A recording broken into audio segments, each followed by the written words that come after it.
characters who are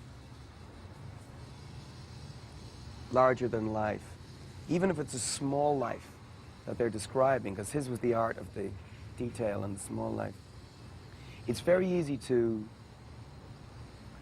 put him in a corner, a sort of downtown, cliched corner. Oh yeah, here's our, you know, our voice from the edges and ledges. There's deep structure to his work that goes back to Dante.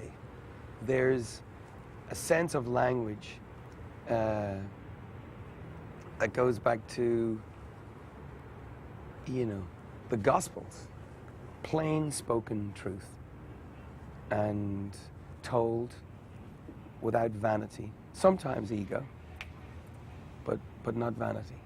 And I really want to say that, because it's, you know, it's kind of easy to, because it's so easy to be lazy in that arena. There's a lineage there of the greatest and the poorest writers, and Hank is in with the greatest, of course. I grew into his work slowly. Some people will say to me, "Who are you reading?" Charles Bukowski, that's pornography. That guy, he wrote for porn magazines.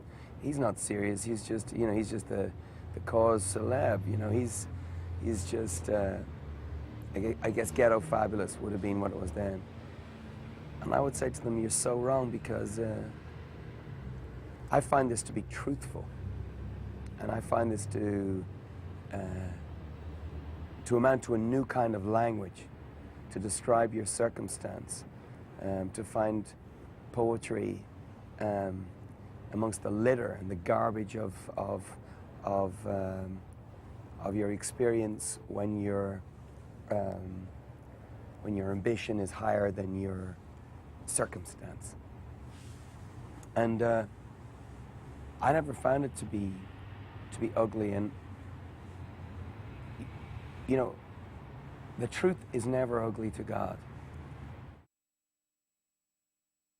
The language of the Joshua Tree, there were some specific influences. Sam Shepard, the Motel Chronicles,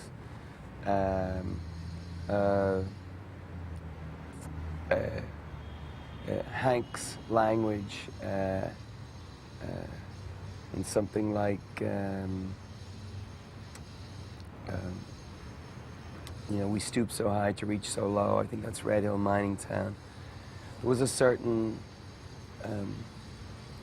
American musicality to the language on that album, which he is definitely a part of. But I feel that the $1 Million Hotel is probably the biggest language, biggest influence. Not so much in the language, because I only co-wrote the story, but the sensibility.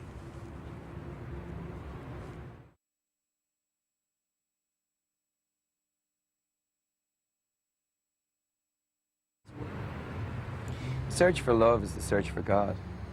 It's the same thing. And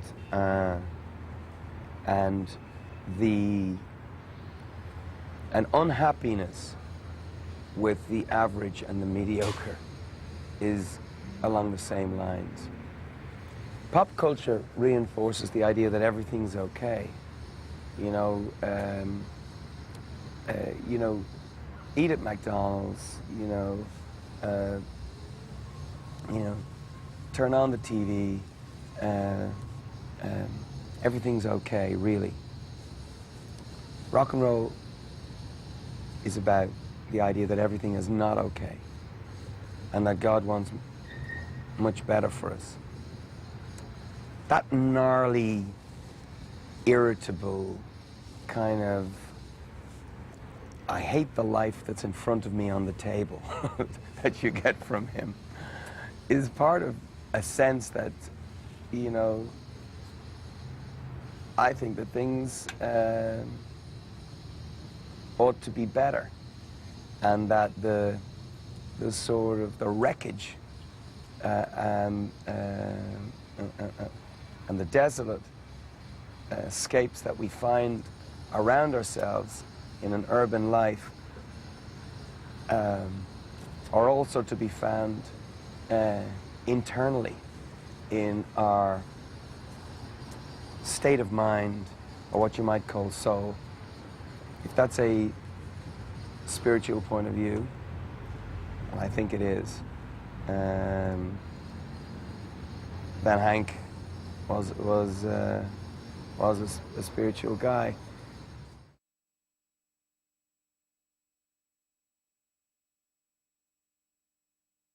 Love is rare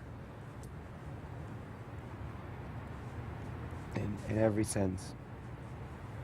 That love is rare, and